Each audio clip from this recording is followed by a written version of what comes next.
কোটা বিরোধী আন্দোলনের আরো খবর জানাতে এই মুহূর্তে চট্টগ্রাম থেকে যুক্ত হচ্ছেন এমদাদুল হক।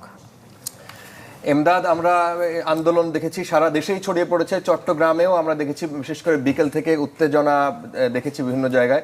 পরিস্থিতি আমাদেরকে জানাবেন।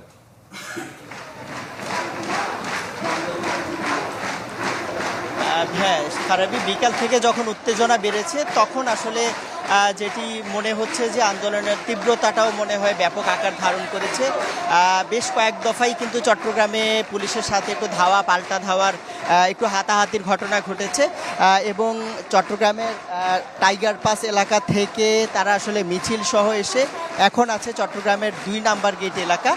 এটি চট্টগ্রামের প্রধান সড়ক এবং প্রধান সড়কের 4টি গুরুত্বপূর্ণ মোড় কিন্তু এই চত্বরটি 2 নম্বর গেট চত্বর, এবং এই চত্বরটিতে যেহেতু শিক্ষার্থীরা অবস্থান নিয়ে বিক্ষোভ করছে যার কারণে কিন্তু চারপাশে প্রচুর যানবাহন